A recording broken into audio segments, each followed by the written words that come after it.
Hi guys, how you all? I hope you all well at this time. तो guys, आज का video बहुत ही interesting topic के ऊपर है, जो कि जस्ट रिसेंटली निपॉन ने अपना एक न्यू एनएफओ लॉन्च कर दिया है कुछ टाइम पहले। तो अगर हम इस एनएफओ की बात करें तो ये एनएफओ का एक डेप्ट कैटेगरी का फंड है, जो कि जस्ट रिसेंटली इस निपॉन ने इसको लॉन्च किया है।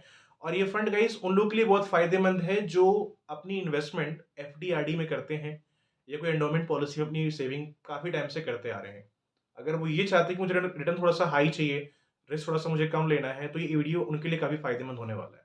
बिकॉज इस वीडियो में हम ये अंडरस्टैंड करने वाले हैं आज कि जो निपॉन का ये नया फंड आया है, इसमें आपको इन्वेस्टमेंट वाकई में करना चाहिए कि नहीं करना चाहिए।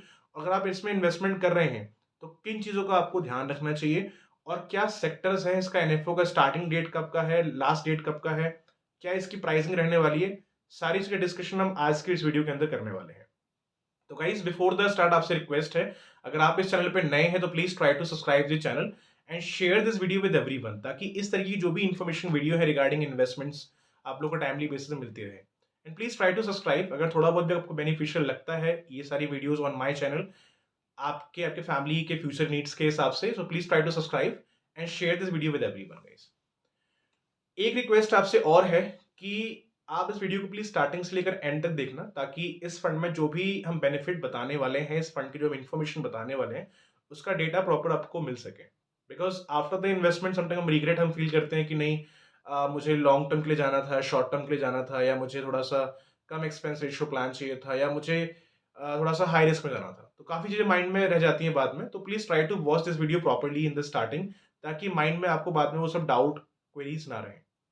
तो मैंने इस पे ऑलरेडी पीपीटी बनाया हुआ है अपने लैपटॉप के अंदर, और इसी के माध्यम से हम समझने वाले हैं कि ये फंड किस तरीके का है, कहाँ पैसा आपका लगाया जा रहा है, और वाकई में इसमें आपको इन्वेस्टमेंट करना चाहिए कि नहीं करना चाहिए। पीपीटी हम ओपन कर लेते हैं। सबसे पहले अगर हम इसमें फंड की बात करें तो ये है निपॉन इंडिया का fixed maturity plan excel V series 4। तो इस टाइम पे ऑलरेडी हमने काफी डेप्थ के ऊपर वीडियोस बनाया है। अगर आपने वीडियो नहीं देखा है तो प्लीज आप उन वीडियो को देख सकते हैं। हो सकता है इस फंड के अलावा आपको वो फंड अच्छे लग जाए, आपको उसमें इन्वेस्टमेंट करने का मन करे, तो आप वो फंड की वीडियो देख सकते हैं। वो भी डेप्थ कैटेगरी के फंड है, जो मैंने वीडियो बनाया है, टाटा के ऊपर बनाया है, आईसीसी के ऊपर बनाया है, मैंने रिसेंटली अभी कुछ टाइम पहले एचडीएफसी के ऊपर बनाया है, इवन डीएसपी के ऊपर बनाया है। तो अगर आप वो देखना चाहें, डीएसपी का अलग है, डीएसपी का थोड़ा सा इससे डिफरेंट रहेगा। बट जैसे टाटा का हो गया, आपका ये आईसीसी का हो गया, एचडीएफसी का हो गया, आप टाटा, एचडीएफसी या आईसीसी इन तीन वीडियो को देख सकते हैं। फंड थोड़ा बहुत इसी से रिलेट करता है, वो डिफरेंट है, थोड़े से फीचर्स मतलब डिफरेंट रहते हैं हर फंड के, बट थोड़ा बहुत रिलेट इससे करता है, क्योंकि डेप्थ कैटेगरी का ऑप्शन ये भी है। और मल्टीपल जो मैंने वीडियोस रिसेंटली बनाए हैं, जैसे टाटा का बनाया था, वो भी एक तरीके से डेप्थ कैटेगरी का फंड है। तो अगर आप उन वीडियो को देखना चाहें तो वो भी देख सकते हैं, वो भी आपके लिए काफी फायदेमंद हो सकता है। पीपीटी में अगर हम सबसे पहले अंडरस्टैंड करें इनके इंडस्ट्रीज की, कि अपना जो पैसा आप इसमें इन्वेस्ट करने जा रहे हैं उसमें किस तरीके की इंडस्ट्री है, कहाँ कहाँ पैसा ये लोग आपका इन्वेस्ट कर रहे हैं। बिकॉज एनएफओ का लास्ट डेट, स्टार्टिंग डेट, ये सब बात की बात है। सबसे पहले इंपॉर्टेंट ये होता है कि अपना जो पैसा आप इन्वेस्ट कर रहे हैं, आपका पैसा लगाया कहाँ पे जा रहा है। तो आपका जो पैसा इसमें इन्वेस्ट किया जा रहा है, they are investing your money in the capital, sorry, in the central and state government securities. अपना जो पैसा आप इसमें इन्वेस्ट कर रहे हैं, कंपनी आपका जो अमाउंट सेव कर रही है इस टाइम पे, वो इन्वेस्ट कर रही है central and state government securities and other fixed income डेप्ट सिक्योरिटीज। तो ये इनके सेक्टर्स हैं जहां पे पैसा लगा रहे हैं। मतलब अगर हम डेप्ट की बात करें, डेप्ट के अंदर मोस्टली गवर्नमेंट सिक्योरिटी आ जाती है, जहां पर मोस्टली जो गवर्नमेंट की संस्थाएं हैं वहां पर आपका ये पैसा लगाते हैं। जैसे ऑलरेडी मेंशन है central and state government securities, मतलब जो भी काम चल रहे हैं, गवर्नमेंट जो प्रोजेक्ट्स हैं, मोस्टली वहां पर आपका पैसा लगाया जा रहा है। जो फिक्स्ड इनकम इंस्ट्रूमेंट्स हैं, वहां पर आपका पैसा लगाया जा रहा है। अगर हम इस फंड के अगर रिस्क मीटर की बात करें तो इसमें हाई रिस्क ऑप्शन नहीं है, ये मॉडरेट रिस्क फंड ऑप्शन है। तो ऐसे काफी लोग हैं जो इन्वेस्टमेंट हाई रिस्क में करना पसंद नहीं करते हैं, एफडी में खुश हैं, आरडी में खुश हैं, एंडोमेंट पॉलिसी में खुश हैं। तो ये फंड उनके लिए काफी फायदेमंद हो सकता है। बिकॉज एफडी आरडी कितना रिटर्न दे रही है आपको? 5%, 6%, हार्डली 7%, राइट।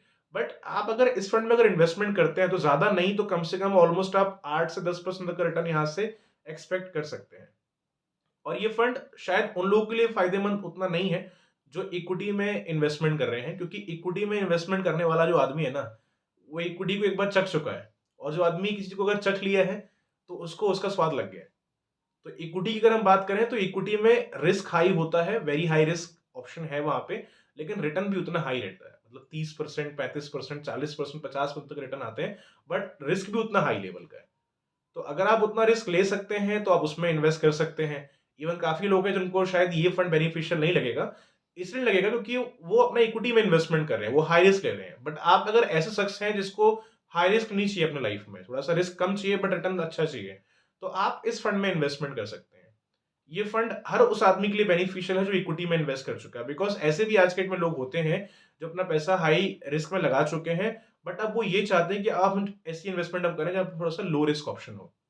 मल्टीपल मेरे ऐसे क्लाइंट मैंने देखे हैं, जब अपनी इन्वेस्टमेंट इक्विटी में कर चुके हैं तो कुछ टाइम के बाद आते हैं और बोलते हैं कि मुझे थोड़ा सा इन्वेस्टमेंट ऐसा करना है जहाँ पे रिस्क थोड़ा सा कम हो, क्योंकि हर आदमी चाहता है कि हाई रिस्क ऑप्शन भी हो, थोड़ा सा लो रिस्क ऑप्शन भी हो, बिकॉज स्टेबिलिटी लाइफ में हर किसी को चाहिए आज के डेट में, चाहे वो कहे या ना कहे। ओके, सबसे पहले अगर हम इसमें एनएफओ की अगर स्टार्टिंग डेट की बात करें तो इसका स्टार्टिंग डेट जो है वो 4 मार्च का है, मतलब 4 मार्च का इसका एनएफओ का स्टार्टिंग डेट है। और जो लास्ट डेट है इसका एज एनएफओ का वो है 11 मार्च, मतलब आप इस एनएफओ अगर अप्लाई करना चाहते हैं तो टिल 11 मार्च तक इसको एज एनएफओ अप्लाई कर सकते हैं। अगर इसमें हम अमाउंट की बात करें, कितना आपका अमाउंट इसमें इन्वेस्ट करना चाहिए, तो अगर फिलहाल अगर मैं आपको वन टाइम कैटेगरी के हिसाब से बताऊं, because there are many people जो आज के टाइम वन टाइम की ही डिमांड करते हैं। लोग एसआईपीज भी करते हैं बट वन टाइम वाले लोग ज्यादा हैं, बिकॉज कई बार क्या होता है कि मेरे पास अगर 10,000 पड़े हैं, 20,000 पड़े हैं, और हम लोग को ना थोड़ा सा इन्वेस्टमेंट आज के डेट में वैसा चाहिए जहां पर हमको हर महीने पे ना करना पड़े। ऐसे काफी लोग हैं, इवन मैं ऑल्सो जब भी कोई इन्वेस्टमेंट करता हूं तो मेरे मन में एक ही ख्याल होता है कि यार कोई इन्वेस्टमेंट ऐसा मिल जाए जहां पर मुझे मंथली ना पे करना पड़े, जहां कुछ एक बार वन टाइम डाल दो फिर टेंशन खत्म, मतलब हर महीने का टेंशन ना हो कि मुझे इतना पैसा डालना है, वो टेंशन नहीं चाहिए मेरे को। तो अगर देर आर मेनी पीपल जो ये खुद कहते हैं सामने से कि मुझे इन्वेस्टमेंट वन टाइम बताओ, वन टाइम क्या आज के टाइम बेस्ट है, तो वन टाइम अगर मान लो आप इसमें इन्वेस्टमेंट कर रहे हैं, फिलहाल वन टाइम की बात कर रहा हूँ एग्जाम्पल के लिए, तो इसमें आप कम से कम 5,000 रुपए से चालू कर सकते हैं। 10 डालिए, 20 डालिए, 1 लाख डालिए, 2 लाख डालिए, वो आपकी चॉइस है। बट मिनिमम अगर आपको वन टाइम शुरू करना है तो आप 5,000 रुपए से इसको शुरू कर सकते हैं। ये क्लोज एंडेड ऑप्शन है गाइस, सबसे पहले आपको ये अंडरस्टैंड करना जरूरी है, ये क्लोज एंडेड ऑप्शन है। म्यूचुअल फंड में दो ऑप्शन है, open ended and close ended. तो जिस फंड का हम डिस्कशन करने वाला है ये ओपन एंडेड नहीं है, ये क्लोज एंडेड म्यूचुअल फंड है। दूसरी चीज, अगर हम इसमें फंड मैनेजर की बात करें, बिकॉज फंड मैनेजर बहुत इंपॉर्टेंट पार्ट होता है आपके फंड का, जो आपके पैसों को मैनेज करता है। एंड फंड मैनेजर के बारे में समझना बहुत जरूरी होता है। जैसे हम कंपनी इंडस्ट्री समझते हैं कहाँ पैसा लगा रहे हैं, रिस्क कैटेगरी क्या है इसकी, वैसे ही फंड मैनेजर को अंडरस्टैंड करना बहुत जरूरी है, क्योंकि फंड मैनेजर एक वो शख्स है जो आपके पैसों को मैनेज कर रहा है इस टाइम पे। तो उसका डेटा निकालना जरूरी है कि ऑलरेडी उसने किस तरीके से रिटर्न्स, जो पिछले फंड्स मैनेज किए उसमें क्या रिटर्न्स दिए हैं, तो ये सब चीज को अंडरस्टैंड करना बहुत जरूरी है। जो फंड मैनेजर इसके अंदर है, जैसे कि मैं यहाँ पे देख पा रहा हूँ, वो है अंजू जी इस टाइम पे जो इस फंड को मैनेज कर रहे हैं। इनके रिकॉर्ड्स अगर चेकअप करना चाहें तो गूगल पे आप जा सकते हैं, गूगल पे जाके इनका नाम आप सर्च कर सकते हैं, and what ever fund they has manage उसका आपको रिकॉर्ड वहां पे शो कर देगा, और उस बेसिस पे इनका डेटा आप निकाल सकते हैं वहां से। ठीक है, रिस्क मीटर मैंने बता दिया आपको, मॉडरेट इस रिस्क इसमें रिस्क होने वाला है। ठीक है, तो इसमें ना हाई रिस्क है ना लो रिस्क है, एक तरीके से मॉडरेट है। तो अपने अकॉर्डिंग अगर आपको मॉडरेट में जो जाना है तो आप इसके अंदर जा सकते हैं। रिटर्न की अगर हम बात करें तो ऑलमोस्ट आप यहाँ से 8 से 10% तक का रिटर्न जो है ऑलमोस्ट आप एक्सपेक्ट कर सकते हैं। स्टिल मार्केट है, थोड़ा बहुत ऊपर नीचे हो सकता है, ऐसा नहीं कि 8-10% ही दे, बट अब तक के जो रिटर्न्स आते रहे हैं मॉडरेट फंड से, अगर हम उनके हिसाब से अगर लेके चलते हैं एग्जाम्पल, तो ऑलमोस्ट आप 8 to 10% तक का रिटर्न यहाँ से एक्सपेक्ट कर सकते हैं। दूसरी चीज, अगर हम इस एनएफओ की बात करें तो इसका जो और डेटा अगर हम निकालना चाहते हैं डायरेक्टली, अगर आप इसको वेबसाइट पे इनका चेक करना चाहते हैं, तो उनका वेबसाइट का नाम है mf.nipponindiaim.com।